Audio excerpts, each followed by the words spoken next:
וגרנו בנווה שאנן בחיפה, על ההר, בבית שהיה קצת רחוק מהשטח הבנוי. היה בית שהיה 100 מטר הלאה. הייתה בבית הזה עורבה, ובעורבה גרה משפחה ערבית.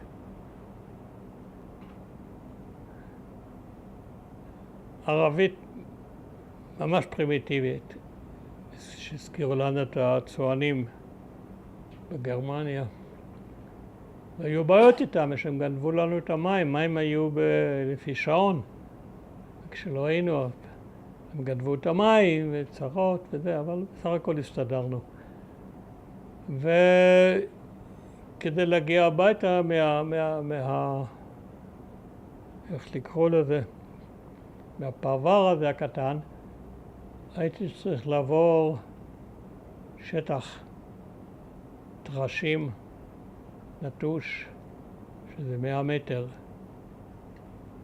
ואז ראיתי בפעם ראשונה דבר נורא מוזר, כזה אורות עפים, גחליליות או משהו כנראה, לא הכרתי. יש הרבה דברים שלא הכרתי. אני הכרתי תאנים, גרמניה אכלנו תאנים מתוך קופסה, ותאנים יש להם צורה קבועה, וחום זה שטוח, ובנווה שאנן היה לנו בגן עץ תאנים, שלא היה לו שום דמיון. היה בפנים אדום, וזה היה עגול. לאט לאט הכרנו את הארץ. ומה שנשאר לי בראש, לגבי מה שקרה אחר כך, שאני מהרגע הראשון אהבתי ערבים.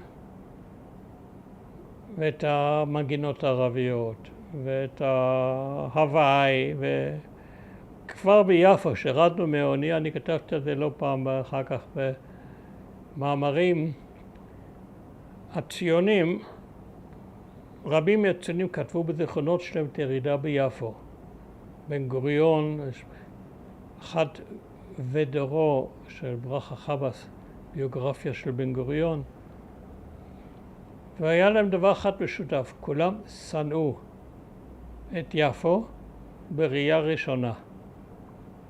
איזה ארץ, איפה זאת ארץ הקודש, איזה בני אדם, איזה קולות, איך הם מדברים, איך הם נראים, איזה מין חנויות, בלי חלונות ראווה וכל מיני דברים כאלה.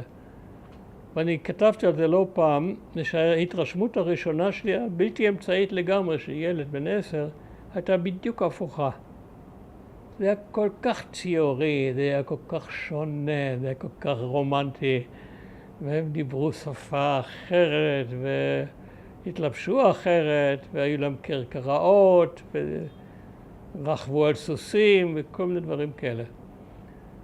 אז בחיפה היה מקום מתאים לזה, ושחיפה הייתה עיר אז, עיר ממש ממש מעורבת. כאמור, הייתה שכונה ערבית ושכונה עברית מעל זה, אבל לא הייתה הפרדה.